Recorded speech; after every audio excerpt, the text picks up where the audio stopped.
de la bonne gouvernance est en tournée à l'intérieur du pays. Objectif, sensibiliser dans les structures sanitaires sur les conséquences du phénomène qui prend de l'ampleur dans notre pays.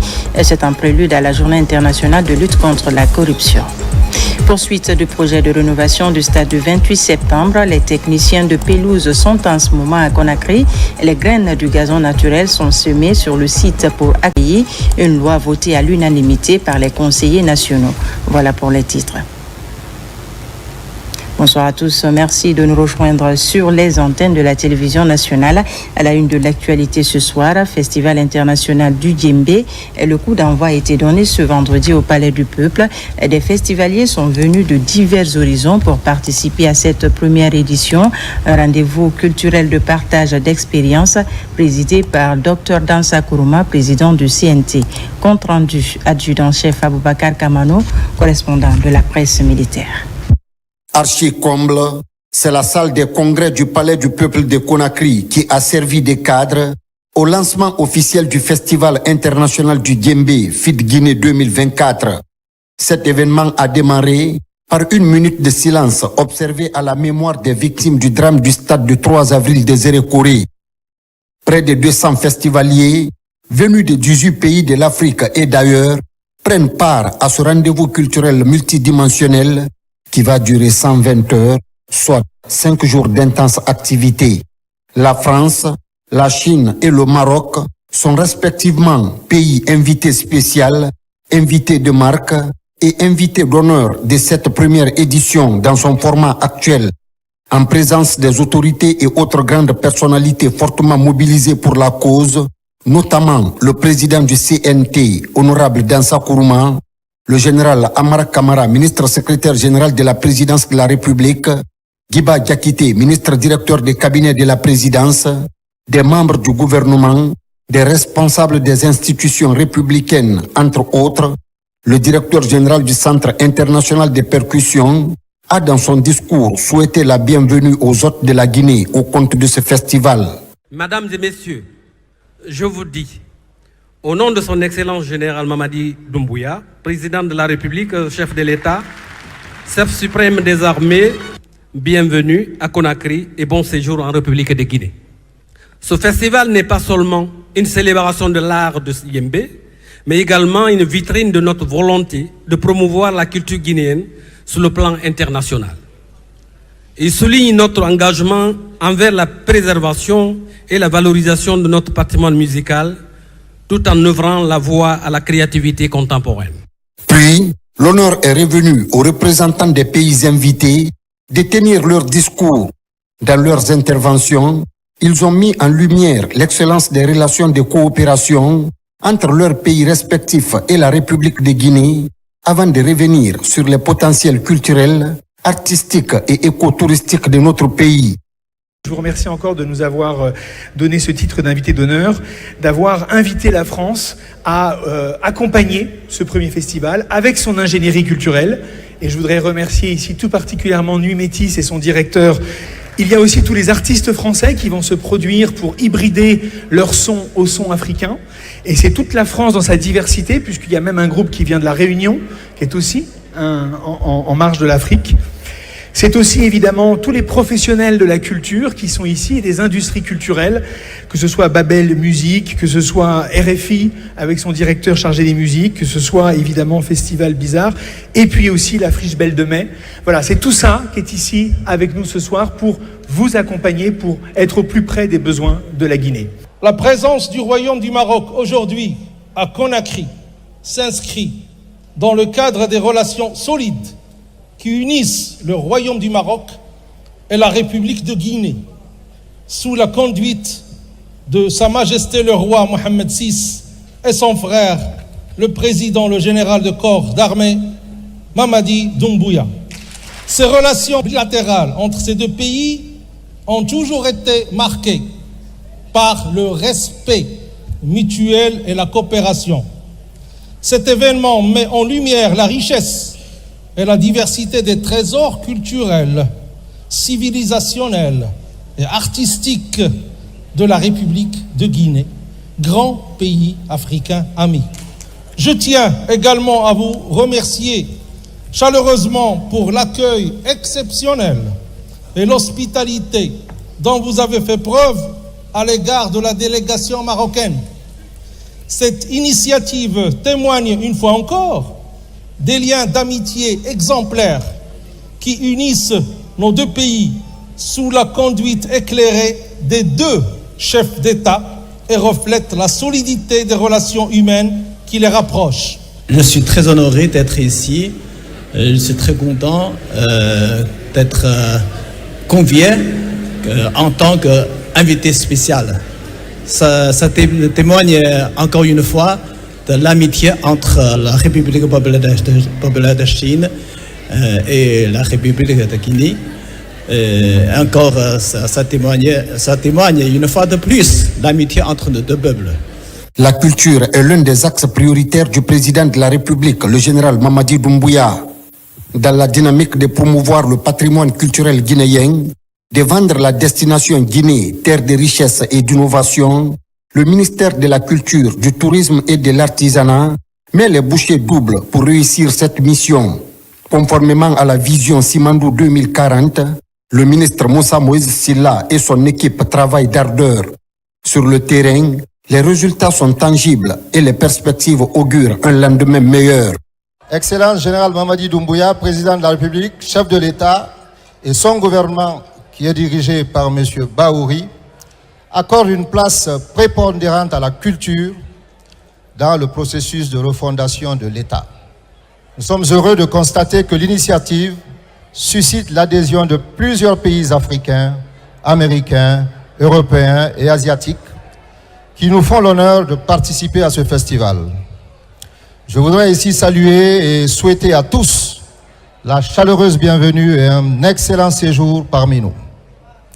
Mesdames et messieurs, la prompte réaction du président de la République a donné suite à la requête du ministère de la Culture et du Tourisme et de l'Artisanat témoigne de l'intérêt qu'il accorde au secteur de la culture dans le cadre de la mise en œuvre de la transformation économique, sociale, culturelle et politique de notre pays. Cet intérêt s'est également manifesté dans sa vision portée par le projet Simandou 2040 qui place la culture en deuxième rang des objectifs prioritaires de ce grand projet qui contribuera substantiellement, et nous en sommes convaincus, à la transformation de notre pays dans tous les domaines. C'est un immense honneur pour moi, au nom du ministère de la Culture, du Tourisme et de l'Artisanat, de prendre la parole à l'occasion de cette cérémonie inaugurale du Festival international du Djembé. Ce festival étant placé sous son haut patronage, permettez-moi avant toute chose d'exprimer ma profonde gratitude au président de la République pour son engagement indéfectible à faire rayonner la culture guinéenne. Son soutien constant et sa vision éclairée nous permettent aujourd'hui de hisser nos traditions et nos talents sur la scène internationale. Nous exprimons également notre reconnaissance au Premier ministre et à son gouvernement, au ministre directeur de cabinet de la présidence, au ministre secrétaire général de la présidence de la République, chers partenaires techniques et financiers, aux nations amies qui ont effectué le déplacement et qui contribuent à la concrétisation de cette édition du Festival international du Djembé. Enfin, un merci appuyé à tous les artistes, artisans et experts mobilisés pour faire de cet événement un rendez-vous inoubliable. Mesdames et messieurs, le thème de cette édition, c'est excellence et innovation dans le secteur de percussion. Cela illustre notre engagement à promouvoir un patrimoine qui est à la fois un symbole identitaire et un outil de développement socio-économique. C'est le président du Conseil national de la transition CNT qui a officiellement déclaré ouvertes les activités du Festival international du Djembé, FID Guinée 2024.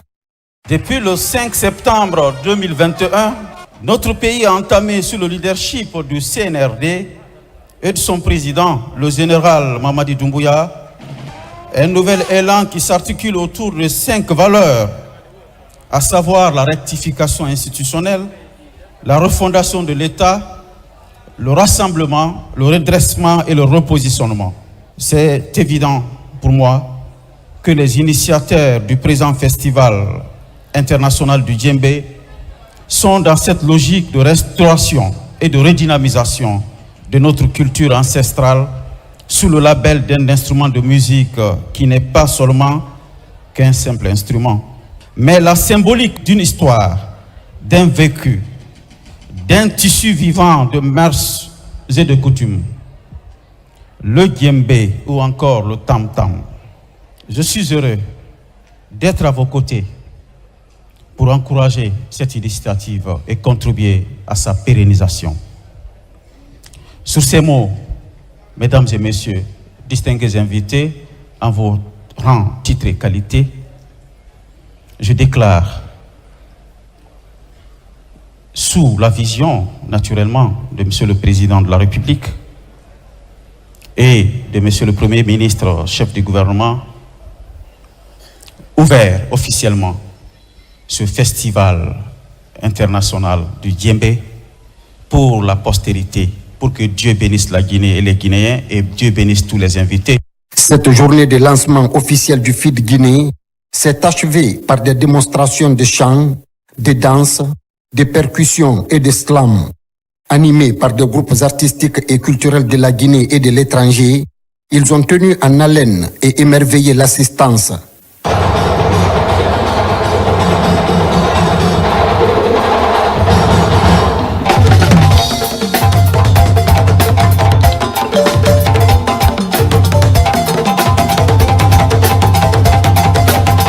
Déroulée dans une ambiance aux couleurs fraternelles, cette cérémonie a pris fin sur une note de satisfaction. À présent, ce communiqué portant convocation d'une plénière. Le président du Conseil national de la transition, CNT, convie l'ensemble des honorables conseillers nationaux à une plénière ce lundi 9 décembre 2024 à 11h à l'hémicycle du Palais du Peuple. L'ordre du jour de cette plénière porte sur la présentation du projet de loi de finances initiale pour l'exercice 2025 par le gouvernement, la présentation de la politique monétaire par le gouverneur de la Banque centrale de la République de Guinée, la présentation de la stratégie nationale Simandou 2040 par le ministre directeur de cabinet de la présidence de la République, la présentation et l'adoption du chronogramme d'examen du projet de loi de finances initiale 2025. Sont invités à prendre part à la présente plénière les membres du Comité national du Rassemblement pour le développement CNRD, le Premier ministre chef du gouvernement, les présidents des institutions républicaines, le cabinet du président de la République, les membres du gouvernement, le gouverneur de la Banque centrale de la République de Guinée, le chef d'état-major général des armées, le haut commandant de la gendarmerie nationale, les chefs d'état-major des armées de terre, de l'air et de mer, les chefs des missions diplomatiques consulaires et organisations internationales accréditées en République de Guinée, le directeur général de la police nationale, le directeur général des douanes, le directeur général de la protection civile, le directeur général du corps des conservateurs de la nature, madame la gouverneure de la ville de Conakry, les facilitatrices du cadre de dialogue interguinéen, les représentants des deux confessions religieuses musulmanes et chrétiennes, grand imam et archevêque de Conakry, le représentant de la Confédération générale des entreprises, les présidents des chambres consulaires, les présidents des délégations spéciales des communes de Conakry, l'administrateur général de l'administration et contrôle des grands projets, le directeur général de l'autorité de régulation des marchés publics, le secrétaire exécutif de l'Agence nationale de lutte contre la corruption et de la promotion de la bonne gouvernance, le coordonnateur du bureau de suivi des priorités présidentielles, les représentants des coordinations régionales, les représentants des partis politiques, les représentants des centrales syndicales, les représentants des organisations de la société civile, le représentant du Conseil national des jeunes de Guinée, le représentant de l'Association des magistrats de Guinée, le bâtonnier de l'Ordre des avocats de Guinée, les anciens membres du CTRN et du CNT de 2010, les représentants des organisations de défense des droits de l'homme, les représentants des ordres sociaux professionnels, les représentants des organisations de la presse publique et privée. Compte tenu de l'importance de l'ordre du jour, la présence de tous tous les honorables conseillers nationaux est exigé. Conakry, le 6 décembre 2024, pour le bureau, le président du Conseil national de la transition, Dr Adansa Akuruma. Direction le Canada, où le ministre du Travail et de la Fonction publique a bouclé un séjour de travail intense et fructueux.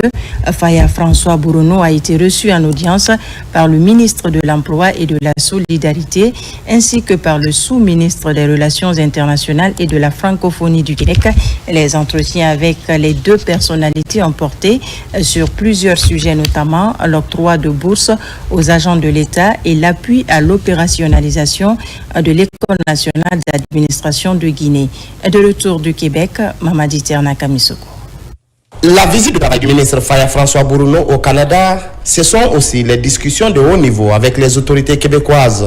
Au ministère de l'Emploi et de la Solidarité, après les travaux techniques avec différents cadres, le ministre Bouronneau est reçu par son homologue Catherine Champagne-Jourdain. Les échanges entre les deux ministres ont porté sur les défis communs, notamment en lien avec la gestion du marché du travail. Et c'était un entretien qui venait un peu retracer les grandes lignes de la réunion que nous avons eue hier avec la Commission des partenaires du marché du travail. Vous savez, on a un observatoire national du travail que nous voulons opérationnaliser et nous avons eu un très bon partage d'expérience de la part d'une des directions techniques de ce ministère. Ils nous ont présenté le modèle qu'ils ont pour le diagnostic des professions et tout le système mis en place jusqu'au niveau décisionnel pour faciliter donc la prise de décision. La Guinée développe depuis plusieurs années des relations de bonne collaboration avec la province du Québec. Dans la zone francophone du Canada, les projets et programmes en cours de mise en œuvre sont abordés avec Georges Langy, sous-ministre des Relations internationales et de la francophonie.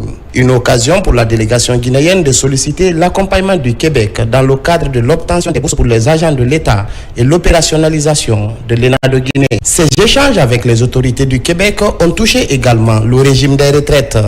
La Guinée a déjà pris d'importantes mesures dans ce sens pour restaurer l'honneur et la dignité des pensionnés. Pour consolider ces acquis, de belles perspectives se profilent à l'horizon entre Conakry et Québec. Et cette tournée à l'intérieur du pays de l'Agence nationale de lutte contre la corruption et de promotion de la bonne gouvernance, le corps médical est sensibilisé sur les méfaits de la corruption. À Mamou et Farana, l'accent a été mis sur la transparence et la dénonciation des mauvaises pratiques au sein des services de l'État. Cette campagne de sensibilisation se tient en prélude à la Journée internationale de lutte contre la corruption le 9 décembre prochain. Bakary Bamba Condé sur les pas de la mission.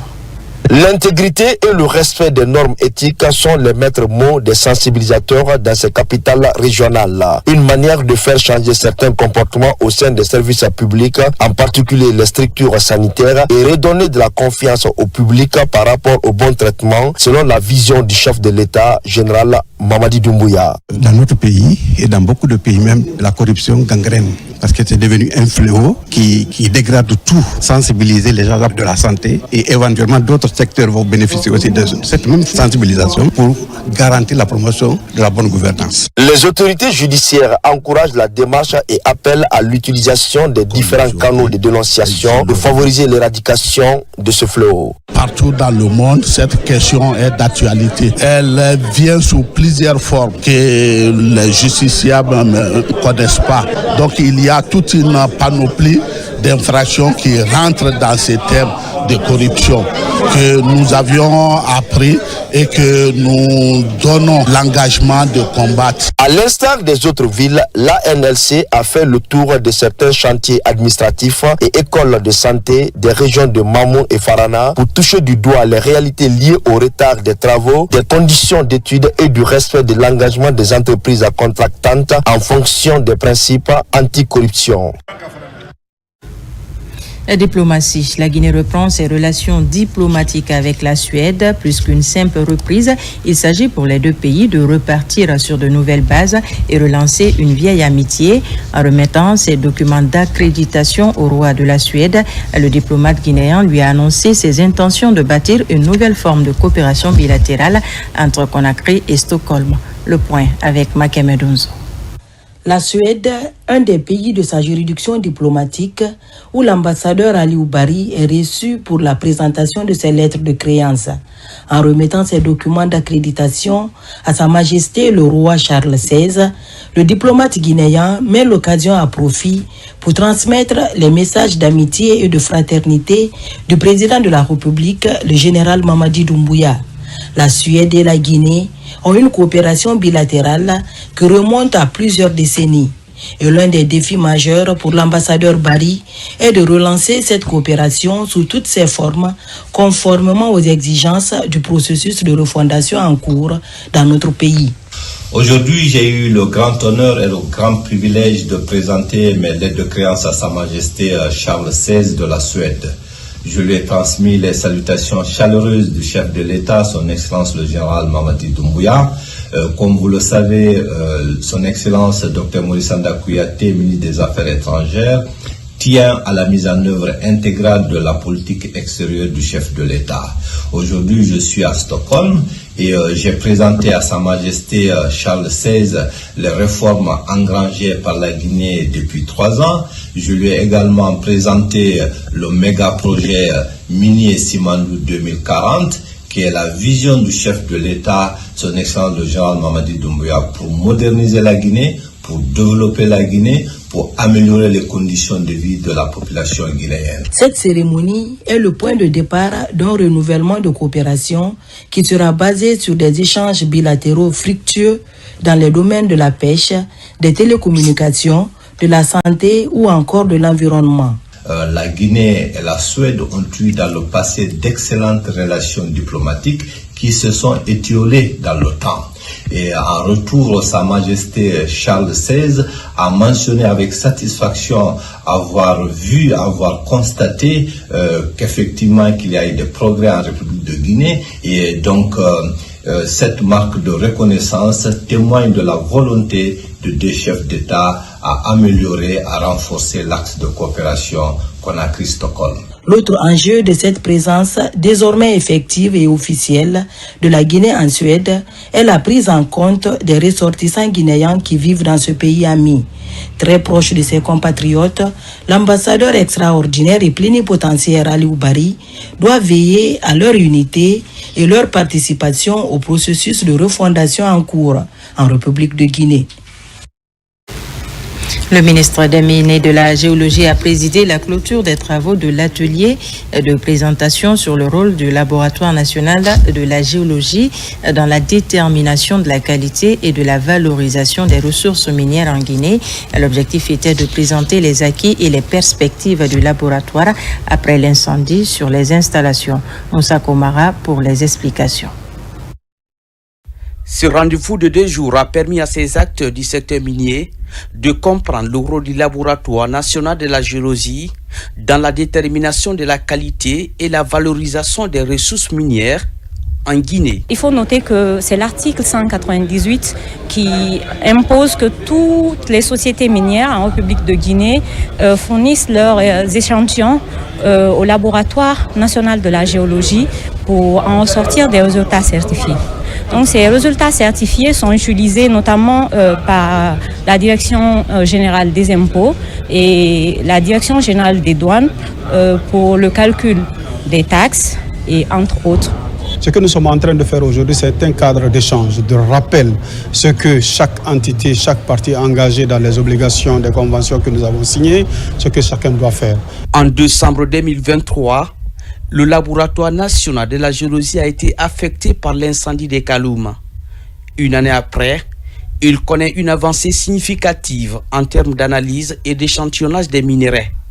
L'occasion est unique de présenter les acquis et le modèle de gouvernance imprimé, surtout sa contribution dans le calcul de la taxe minière, du prix de référence de la bauxite en Guinée. On a compris qu'au jour d'aujourd'hui, l'État a mis en place un système de suivi, un système n'est-ce pas, de contrôle, un système n'est-ce pas, de synergie d'action entre les départements aujourd'hui qui ramène tous ces départements aujourd'hui à travailler pour augmenter la chaîne de valeur n'est-ce pas, de notre ressource naturelle.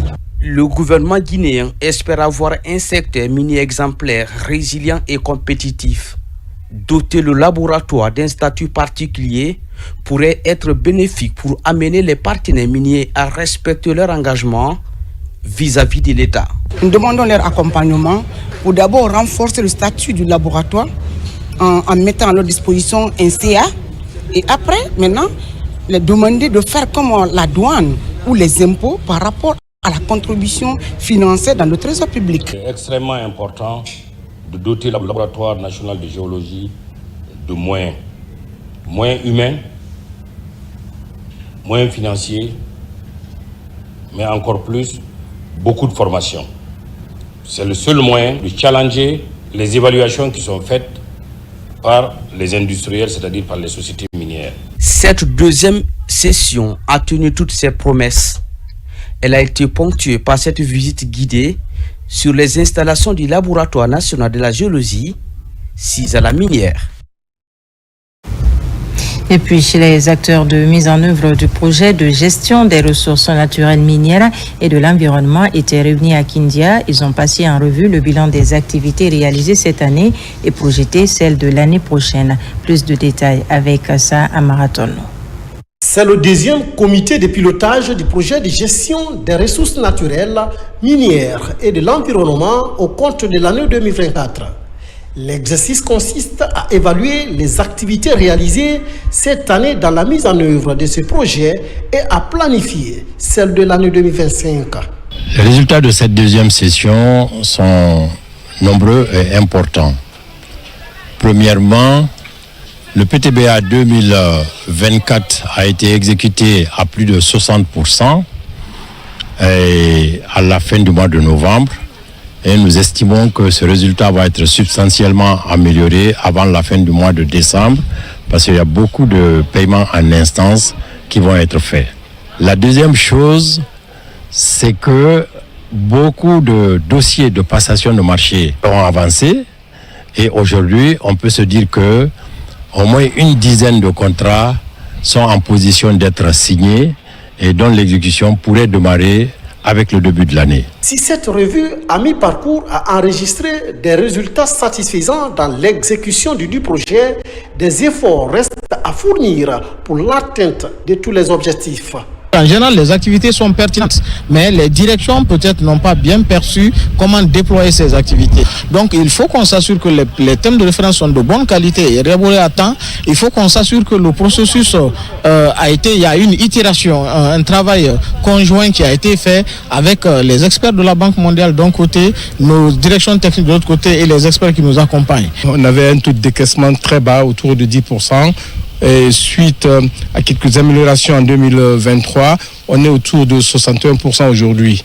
Et nous avons promis de s'impliquer personnellement, impliquer les autres acteurs de ce projet pour qu'on atteigne les 100% à la fin de ce projet. Pour les 3 prochaines années de vie du projet, les nouvelles priorités du secteur des mines et de l'environnement seront prises en compte conformément à la nouvelle politique de développement du CNRD. Évaluation environnementale et sociale, les cadres déconcentrés de la région administrative de Kindia sont formés aux techniques d'évaluation, une mesure qui leur permettra de maîtriser l'étude d'impact environnemental et social des projets de développement afin de protéger notre environnement déjà très menacé. Ousmane Ba. Assurer un suivi évaluation environnementale pour le bien de l'ensemble des acteurs de la chaîne. C'est le nouveau défi du ministère de l'Environnement à travers son agence d'évaluation environnementale AGE. Il s'agit de doter les membres du comité préfectoral de la région administrative de Kindia de nouvelles techniques. Un renforcement de capacité qui permettra aux agents déconcentrés de mieux cerner les contours d'évaluation environnementale et sociale des projets de développement. Ça va permettre à services déconcentrés de bien cerner les enjeux, les impacts liés à ces projets et de pouvoir les contrôler, apporter des mesures d'atténuation, des mesures de compensation, s'il faut le dire ainsi, pour que ces projets-là restent dans un cadre beaucoup plus durable et éviter les effets de leur activité sur l'environnement qui les abrite. Et les membres de CPCS, c'est eux qui assurent le suivi de proximité auprès des différentes sociétés. Et s'ils sont formés, ils connaissent maintenant ce qu'ils doivent faire, les attentes, c'est plus facile de faire les activités et c'est plus facile d'assumer leurs responsabilités. Après la région de Boké et aujourd'hui Kindia, la même formation va toucher les cadres des 5 autres régions administratives de l'arrière-pays. Une mesure qui mettra l'ensemble des agents de terrain au même niveau afin de travailler en faveur d'un environnement sain et durable. Protection de l'environnement à Sérédou, le plan d'action pour la conservation des espèces végétales de la réserve de biosphère de Ziama est en cours de validation. Les villages environnants de cette réserve forestière seront sensibilisés sur la sauvegarde des espèces animales et végétales. 32 villages riverains prennent part aux travaux sous la supervision du ministère de l'Environnement à travers le centre forestier de Zérékouré. L'ancien Kamisoko, Mohamed Salioupaye, Mohamed Lamine Diallo. Pour mieux sensibiliser les populations sur l'importance de la faune et de la flore et sur les enjeux de leur conservation, un plan d'action est en cours de validation à Sérédou. C'est au cours d'un espace d'échange coordonné par Fauna and Flora International sur la préservation des espèces végétales menacées de la biosphère de Ziama. Nous avons découvert 42 espèces menacées d'arbres et d'albis à l'intérieur de Ziama et nous avons découvert qu'en Ziama il y a 2 espèces qui sont endémiques qu'on ne retrouve seulement qu'à Ziama dans l'ensemble du monde entier. Donc pour nous c'est vraiment une fierté. Donc il est lié d'interpérer non seulement les communautés mais aussi à l'État qui ne ménage aucun effort à appuyer notre institution, à appuyer les centres forestiers, à appuyer les communautés dans le cadre d'une préservation durable vraiment des ressources des Ziama. Venus des villages riverains de ce patrimoine mondial, ces représentants des communautés sont formés sur la bonne gestion des ressources naturelles. La réunion à laquelle j'ai participé est une bonne chose pour nous les communautés riveraines de la réserve de biosphère du Ziama parce que, de toute façon, ils ont dit qu'ils vont envoyer des pépinières à planter. Quand tu plantes ça dans ta plantation pour prendre soin de tes arbres, tu n'auras plus besoin des arbres ou des feuilles qui sont dans la forêt. Misant sur la participation des populations riveraines de la forêt Ziama, cette initiative de FFI est mise en œuvre en collaboration avec le ministère de l'Environnement et du Développement durable à travers le centre forestier de Zérékouré. Si donc cette communauté a répondu massivement à nos invitations et qu'ensemble ils ont vraiment proposé des actions concrètes allant dans le cadre de la préservation vraiment de ce patrimoine, je crois que c'est déjà un gain pour nous. C'est ensemble que nous réussirons à trouver des solutions durables pour préserver cette biodiversité exceptionnelle. Cette lutte engagée par l'ONG Fauna and Flora met en synergie l'ensemble des acteurs autour d'un plan d'action. Menée avec l'appui de l'Institut Kiu, elle est financée par la Fondation Franklin. Du côté de la Bige, les acteurs du monde agricole se retrouvent autour d'un atelier de concertation régionale sur les intrants. Au menu de la rencontre, faire le diagnostic du système actuel de fourniture des intrants aux producteurs. Sona Sagno commente les images de Sarafdine Diallo. Cet atelier de concertation régionale sur les intrants a permis de diagnostiquer les forces et faiblesses du système actuel de fourniture des intrants aux producteurs, partager les textes réglementaires sur les intrants. Nous allons échanger avec les acteurs, c'est-à-dire les producteurs en place, les vendeurs des intrants, pour voir quelles sont les problématiques à leur niveau et quelles sont les dispositions que nous devons prendre, une stratégie pour mettre en place toutes ces dispositions, assurer les semences de qualité au niveau des producteurs, des engrais de qualité à temps opportun au niveau des producteurs et des engins agricoles qui sont adaptés à nos conditions et d'affort climatique et qui sont adoptés par ces producteurs. Nos attentes aujourd'hui, c'est que tous les acteurs qui sont impliqués dans les activités agro-pastorales se rendent compte des difficultés auxquelles nous sommes confrontés dans le cadre de la production agricole et production animale pour qu'on puisse combler les vides et relever le défi pour améliorer la production et la productivité. Les participants se félicitent des échanges qui ont comblé leurs attentes. Cette formation de vulgarisation des textes, en plus de ça, l'augmentation des capacités de production, de conseils, en termes de conseils. C'est vraiment quelque chose de très bénéfique pour les producteurs de la région.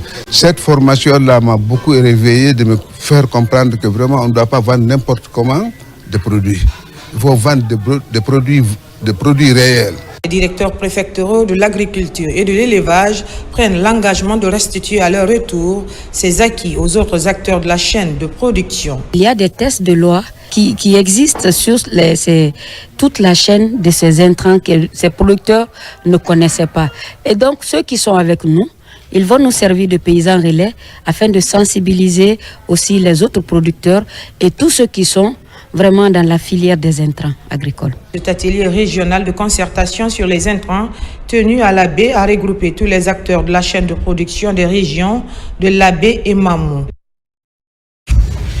Dans le registre de la sécurité en haute mer, des outils d'aide à la navigation sont installés sur la façade maritime, des bouées visibles jour et nuit pour signaler aux usagers de la mer la présence des épaves qui sont de véritables dangers pour les petites embarcations des pêcheurs et des gros navires. Fodé Camara nous en dit davantage.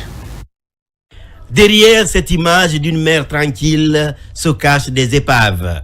Des pièges redoutables pour les petits pêcheurs, les plaisanciers et même pour les gros navires.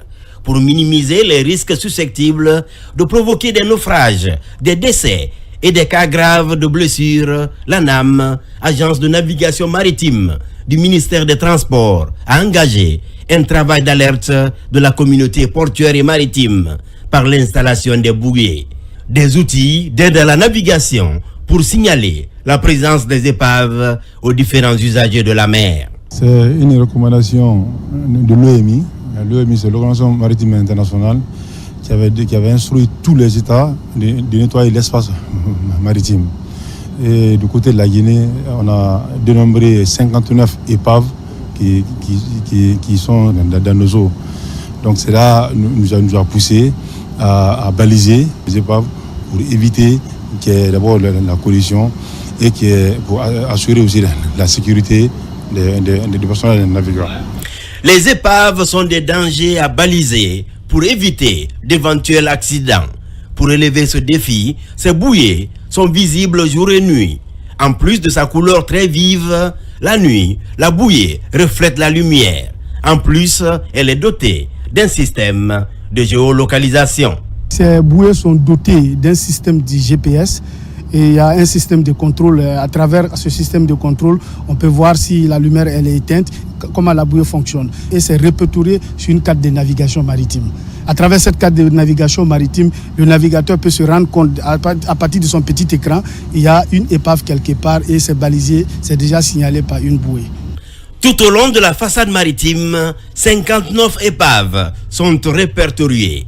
Des actions d'envergure se mettent en place pour une gestion judicieuse des épaves, véritable cauchemar pour les usagers de la mer. La seconde étape, une fois que nous finissons de baliser ces épaves, nous allons procéder maintenant à l'enlèvement. Cela nous permettra d'abord d'immobiliser ces épaves et aussi de connaître les positionnements, éventuellement trouver les voies et moyens pour les renflouer ou pour les enlever. Ces dispositions de l'Agence de navigation maritime du ministère des Transports sont très respectueuses des principes de l'Organisation maritime internationale et de l'Association internationale de signalisation maritime, une structure à laquelle la République de Guinée a adhéré depuis 1958. Je vous le disais dans les titres, le projet de rénovation du stade du 28 septembre se poursuit. Les techniciens de pelouse sont arrivés à Conakry pour semer les graines du gazon naturel. Cette opération consiste à accélérer la cadence des travaux. Vicopress exécute les travaux d'urgence afin de permettre à la Guinée de jouer ses matchs à domicile. Voyons tout cela avec Aboubakar Junior Camara. Une étape importante dans le projet de rénovation du stade 28 septembre est franchie. L'expert français spécialiste de pelouse a commencé à épandre les graines de gazon. Ce gazon naturel s'adapte au climat de la Guinée, selon le spécialiste, avec l'arrosage automatique et l'utilisation de l'engrais et des produits phytosanitaires pour la croissance rapide. 6 à 8 jours suffisent pour faire pousser les graines. suis venu passer la semaine pour finaliser l'implantation du gazon. On a commencé par préparer la plateforme et tester le système d'arrosage. Et là, ce soir, nous terminons par le semis. Et ce stade a été voulu pour répondre aux normes et permettre de proposer la meilleure pelouse possible avec les plus hauts critères de la FIFA. Le projet de rénovation du stade 28 septembre est un projet d'urgence pour l'État guinéen afin de permettre à la Guinée de jouer ses matchs à domicile. 17 500 places avec des innovations sur les chaises individuelles ou encore des ascenseurs pour des personnes à mobilité réduite. Tous les paramètres sont pris en compte par le projet. La plus grande part des travaux est déjà réalisée. Le gros œuvre sur la partie tribune et gradin est déjà fini. Nous sommes en train de réaliser maintenant les travaux des lots secondaires, à savoir l'électricité, les courants faibles, la climatisation et la plomberie. Maintenant, il y aura des sièges individuels sur l'ensemble des tribunes et des gradins. Il y a l'ensemble des commandes qui sont passées, à savoir l'éclairage de la pelouse, les écrans d'affichage, les écrans LED de publicité et tout. Et tout est conforme aux standards de la CAF. Le groupe Guico-Press réalise les travaux sous la supervision des experts de la Confédération africaine de football CAF pour permettre d'obtenir l'homologation dès la fin des travaux. Des ingénieurs de bâtiments et de travaux publics viennent d'être certifiés experts par l'Ordre national des ingénieurs de bâtiments et de travaux publics, ce après une formation de perfectionnement dans le domaine de l'expertise en évaluation immobilière à l'Institut de formation continue en BTP. La remise des certificats a eu lieu ce matin à Conakry. Mangafode Touré, Sekou Sissoko. Dans le domaine de la construction et de l'urbanisation, les infrastructures poussent partout à travers le pays. Mais quels sont les chantiers évoluant selon les principes et règlements en vigueur en Guinée? La situation interpelle l'Ordre national des ingénieurs de BTP qui s'investit dans la formation et le perfectionnement de ses membres. Cette remise des certificats aux 54 ingénieurs sanctionne leur formation en évaluation immobilière à l'Institut de formation continue en BTP. Notre ambition est de faire de cette corporation un pôle de rigueur, de transparence et de modernité qui participe de la manière la plus efficiente au développement économique et social de notre pays. Nous voyons qu'il y a une floraison des ingénieurs, mais la qualification reste à désirer. C'est pourquoi ces formations sont organisées pour renforcer leurs capacités, pour permettre aux ingénieurs de mieux exercer leur métier. Ils sont désormais certifiés et reconnus comme experts en évaluation immobilière par l'Ordre national des ingénieurs de bâtiments et travaux publics, ce qui rassure les professionnels du secteur quant à l'exécution correcte des missions des ingénieurs guinéens de bâtiments et de travaux publics. Il faut que ces sentiers qui poussent de ci et là soient suivis par des ingénieurs, par des hommes de métier. Parce que sinon, on va assister à des événements malheureux comme ceux qu'on avait suivis à Matoto ou ailleurs. À l'issue de cette formation, vraiment, je me sens capable maintenant de mener les travaux d'expertise immobilière en matière d'évaluation des biens. Cette certification m'a apporté une grande satisfaction déjà parce que ça nous a permis de nous initier à être experts en immobilier. Donc du coup, durant cette formation, nous avons vraiment été initiés à tout ce qui... En tout cas, on a eu la base en fait. L'ambition de l'ONIBAT est de réglementer le secteur à travers le perfectionnement des ingénieurs pour l'exercice de la profession en Guinée. Cette formation est donc le début d'un processus de qualification des ingénieurs guinéens de BTP en vue de les rendre plus compétitifs. Rendons-nous à Timbo, c'est dans la préfecture de Mamou. Là-bas, les fils ressortissants et résidents au sein de l'association Hirde Koudeko ont organisé un renforcement de capacité des agents de santé de la préfecture. La démarche vise à améliorer la performance sanitaire des populations.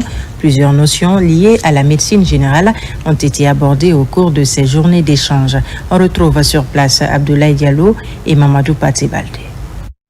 Nous sommes à Timbo.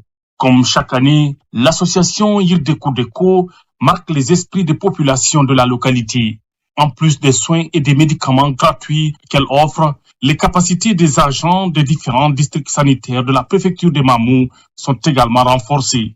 Avec l'appui de l'ONG française Santé, Formation, Développement, Ces agents de santé échangent autour des pathologies liées par exemple à la médecine générale et la sensibilisation sur les cas d'addiction. Et c'est une préoccupation aussi bien en Guinée que dans les autres pays africains qu'en Europe, c'est les problèmes d'addiction. C'est-à-dire, c'est les problèmes qui concernent plus particulièrement les jeunes, mais toute la population, de consommation de drogue, de consommation délétère, c'est-à-dire de consommation inadaptée et dommageable de certains médicaments. Cette initiative de l'association Yirdekou sous l'égide du ministère de la Santé et de l'Hygiène publique consiste à sensibiliser et à former ces agents de santé en vue de rehausser leur niveau dans la prise en charge des patients qui fréquentent les différentes structures sanitaires. C'est toujours pour accompagner le ministère de la Santé dans la formation du personnel de santé qui est en contact direct avec la population de base. Vous savez, au niveau de la route nationale de Timbo, et très souvent quand il y a des accidentés, les premiers soins, c'est au centre de santé là-bas. Cette initiative a été très bien accueillie d'abord par ceux qui ont reçu la formation, mais je pense aussi qu'à la suite de cette formation, cela se ressentira dans les soins que ces agents de santé vont donner aux populations bénéficiaires. Parce que, in fine, c'est pour les populations. Au sortir de cette formation, les participants s'engagent à restituer les connaissances acquises et souhaitent la pérennisation de ces genres d'initiatives pour le bonheur des populations. Dans l'actualité également, le ministère de l'Enseignement technique, de la formation professionnelle et de l'emploi à travers l'AGIP met les bouchées doubles pour concrétiser le programme présidentiel de 20 000 emplois. La phase des stages emploi a commencé et 200 autres jeunes sont préparés à travailler dans le secteur du numérique. Tierno Ousmane Diallo. Le ministère de l'Enseignement technique, de la formation professionnelle et de l'emploi déclenche la phase active dans la mise en œuvre du programme accéléré pour 20 000 emplois. La GIP, à travers la maison de formation, de l'emploi et de l'entrepreneuriat, signe des contrats pour le placement d'une quarantaine de jeunes diplômés pour ce début dans les entreprises avec pour objectif leur intégration concrète dans le marché du travail.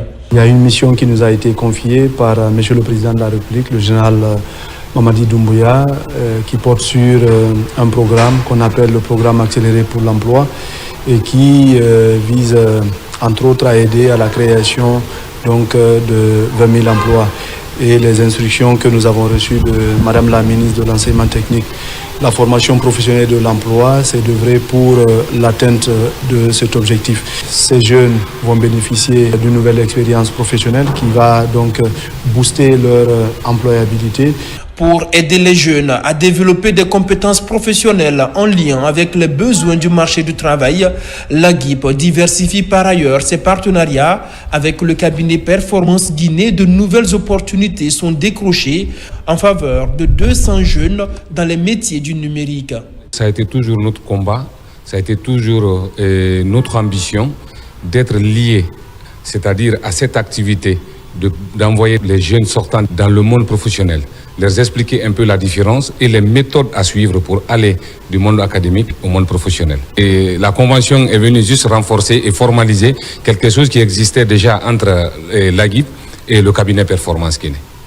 Ces 2 derniers mois, la GIP a intensifié ses actions sur le terrain pour concrétiser la vision du chef de l'État en matière d'emploi avec l'ouverture et la dynamisation d'agences à l'intérieur du pays, tout en se rapprochant davantage du secteur privé. 16 jours d'activisme, les acteurs judiciaires et les médecins échangent sur le traitement efficace et fluide des cas de VBG.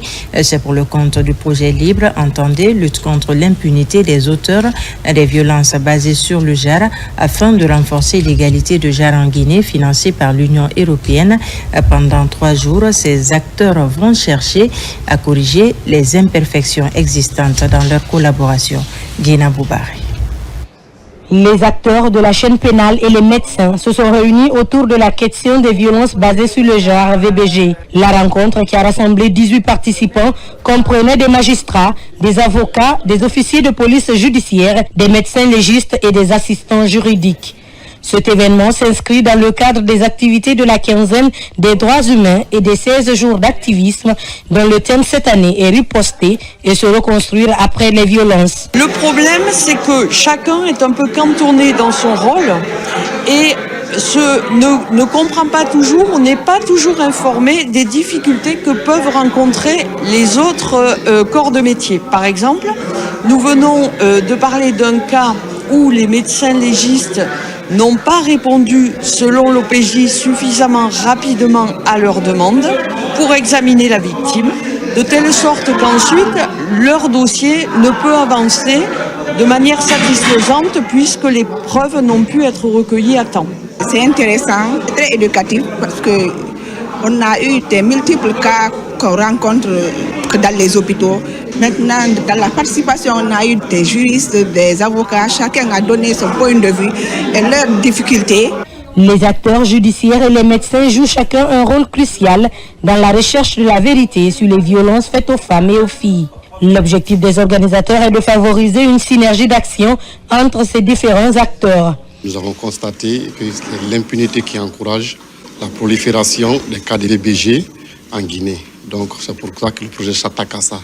Donc pour pouvoir avoir des dossiers solides, il faudrait mettre en commun les acteurs du monde judiciaire et les médecins légistes. Pour l'ambassadeur de l'Union européenne en Guinée, l'engagement personnel de ces acteurs est un facteur clé de la réussite dans la lutte contre les VBG. Il faut qu'ils travaillent main à main parce que tout d'abord, il s'agit d'accompagnement de victimes et là, les médecins jouent un rôle très fondamental et le médecin avec les magistrats et d'autres acteurs de chaîne pénale peuvent vraiment témoigner de crimes et le mettre le processus judiciaire au bout. Une collaboration efficace entre ces professionnels permettra d'assurer aux survivantes un accès rapide et de qualité à la prise en charge, conduisant à la condamnation des auteurs et à la réparation des préjudices subis.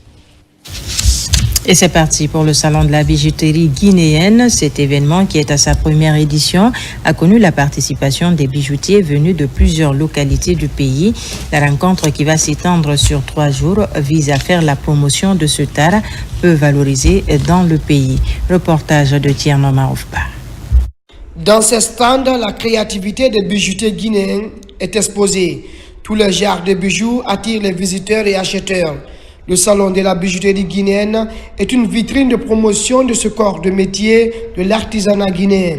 À cette première édition, ils sont venus de partout en Guinée pour démontrer leurs compétences dans la transformation du précieux métal. C'est un départ pour ce salon. Et en fonction du temps, je crois qu'on va s'améliorer et le salon va continuer toujours. En ce moment, la bijouterie, nous comptons que ça va s'améliorer en fonction des apports des uns et des autres. Cette édition du Salon de la bijouterie guinéenne, au-delà des expositions vente des bijoux raffinés, des opportunités de réseautage s'ouvrent aux bijoutiers. Des panels sont organisés pour permettre à ces artisans de mieux profiter des avantages de leur métier. J'ai initié ce projet, j'ai pensé aux bijoutiers, pourquoi pas les mettre aussi en valeur. Ils sont tellement marginalisés en Guinée, donc il y a tellement de faux grains parmi eux qui font que les autres partent ailleurs, en Dubaï, au Nigeria, partent des bijoux et pourtant nous avons de la matière première chez nous et nous avons aussi de la créativité chez nous. Pourquoi ne pas les célébrer, pourquoi ne pas les mettre en lumière? En train d'œuvrer pour que tous les secteurs au niveau de l'artisanat puissent sortir de l'eau, faire ce que nous souhaitons vraiment pour le peuple de Guinée, la promotion et la valorisation des produits artisanaux. Donc pour moi, c'est une lueur d'espoir, une satisfaction pour dire que vraiment ce secteur est en train de se développer avec le leadership des autorités du pays. Ces 3 jours de promotion de la bijouterie guinéenne se veulent comme une fenêtre de valorisation de l'artisanat vers un meilleur système de modernisation, facteur de consommation locale. Dans le volet développement local, les autorités communales de Ratoma viennent de procéder au lancement de la taxe d'équipement, une recette non fiscale qui doit être désormais prélevée sur toutes sortes de constructions de bâtiments et elle va permettre à la commune de réaliser des infrastructures sociales de base. Moussa Bangoa. Ratoma, sur le chemin du développement. Ici, au siège de la mairie, la taxe d'équipement est lancée. Désormais, cette taxe non fiscale doit être prélevée sur toutes sortes de constructions, bâtiments d'habitation ou immeubles. Elle est payée une fois dans la vie d'un bâtiment. La taxe d'équipement est une taxe non fiscale. Elle est perçue sur toutes les opérations de construction, de reconstruction et d'agrandissement immobilier. Avec la franche collaboration des chefs de quartier, nous espérons que ça va bien se passer le recouvrement. Ce sont les propriétaires des bâtiments que ça va toucher. Une fois recouvré, ce fonds va permettre à l'autorité locale de faire face à certaines dépenses de la commune, notamment la construction des écoles et des centres de santé. C'est une taxe dont les Guinéens ne sont pas habitués à payer, raison pour laquelle nous avons préféré faire une cérémonie officielle pour lancer cette taxe, tout en invitant tous les acteurs, à savoir la société civile, la chambre de commerce, les chefs de quartier, les partenaires, pour que chacun s'implique dans la sensibilisation pour montrer aux citoyens ce que ça va servir cette taxe pour la collectivité. Il faut créer des points de loisirs pour les enfants, il faut créer des terrains de sport, il faut créer beaucoup plus de commodités dans les écoles, raison pour laquelle cette taxe, nous tenons à ce qu'elle soit recouvrée dans l'intérêt de la population. La loi là, a été prise au temps de Lansana Conté en 90. Il y a des gens qui ont construit, ils doivent vraiment se sentir bien parce qu'ils n'ont pas payé et ça va beaucoup aider les mairies, les structures décentralisées pour la réalisation de leurs projets. Les jours à venir, des équipes seront déployées sur le terrain avec un seul slogan: payer ma taxe, c'est contribuer au développement de ma commune de Ratoma. On en vient à la 15e édition de Guinée Company Awards, ce concours qui récompense les entreprises les plus dynamiques du pays. Cette année, la société de gestion et de construction guinéenne a raflé une double récompense pour son projet de construction de la nouvelle ville dénommée Dream City et pour son impact sur l'économie nationale. Le point avec Sona Sagnon. Au cours de la 15e édition de Guinée Company Awards, une cinquantaine d'entreprises guinéennes ont été distinguées. La vedette du dîner gala était la société de gestion et de construction guinéenne qui a raflé une double récompense pour son projet de construction de la nouvelle ville dénommée Dream City. Je remercie les organisateurs d'avoir valorisé l'entrepreneuriat, d'avoir rendu à IGCG ce qu'elle mérite. Donc, je suis très content, très satisfait. Donc, je promets que dans un avenir proche, on va essayer d'accélérer les choses, réaliser la ville le plus rapidement que possible, voir aussi comment mettre tant de projets pour que les Guinéens en profitent. La 15e édition de Guinée Company Awards des 50 entreprises les plus dynamiques se présente comme une vitrine internationale qui met en lumière les entreprises qui créent de la richesse, font tourner l'économie et contribuent à la promotion des investissements en Guinée. C'est un sentiment de satisfaction d'abord. C'est le résultat de beaucoup d'efforts menés sur le terrain par notre entreprise depuis 6 ans. Et Dream City aujourd'hui, parce qu'il s'agit de Dream City, est l'un des plus grands projets immobiliers de la sous-région et qui aujourd'hui va construire quelque chose de 18 500 logements sociaux et des équipements marchands, une zone industrielle et qui va vraiment désengorger la ville de Conakry. Ça prouve déjà à nos clients que nous sommes vraiment dans le concret et que cette ville verra le jour très bientôt. L'expertise de l'entreprise, la capacité d'innovation, de pénétration du marché, l'impact de l'activité de l'entreprise sur l'économie ont été les principaux critères pour faire le classement dans la transparence. À présent, notre rubrique rétrospective 2024, nous nous intéressons ce soir au découpage administratif. Voté le 18 janvier dernier, cette loi a permis la création de 7 communes urbaines et 10 communes rurales dans le pays. Un acte qui vise à restaurer l'autorité de l'État et prendre en compte toutes les préoccupations des populations. Voici le condensé signé Amadou Touré, Abdulrazak Souma. 18 janvier 2024, en séance plénière, que les conseillers nationaux ont à l'unanimité adopté le projet de loi portant création de 10 nouvelles communes urbaines et 7 communes rurales en Guinée. Matoto, cette année jusqu'au niveau de kilomètre 36, il y a des endroits qui n'étaient pas sous contrôle des autorités de Matoto. Donc ils ne savaient rien de ces citoyens et qu'il y avait des problèmes de sécurité, problèmes sociaux.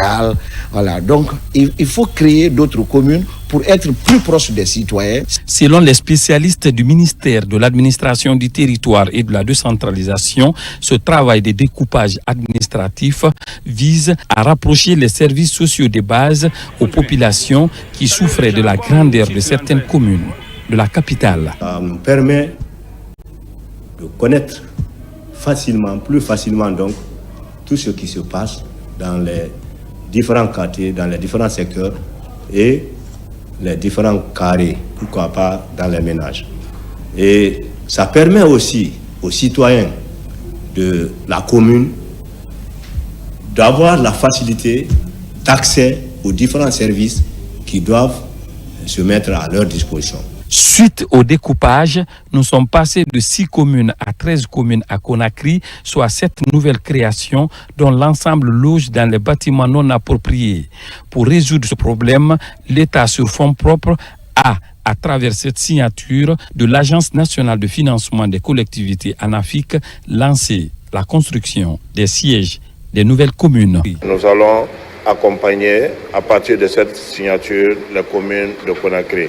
Et comme vous l'avez constaté, les communes nouvellement créées n'ont pas tous les dispositifs nécessaires pour l'exécution de la dépense publique.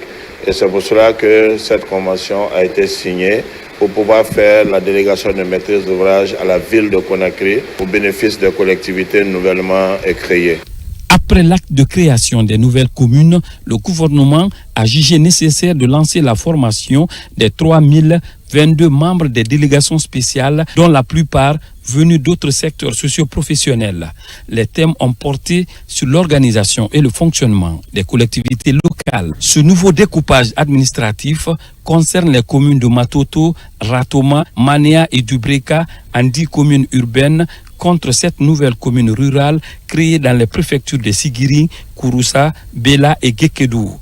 La commune de Ratoma compte désormais 9 quartiers, la nouvelle commune de Lambani compte 14 quartiers, les communes de Sonfonia et de Tombolia comptent respectivement chacune 7 quartiers, celle de Guessia compte 28 quartiers.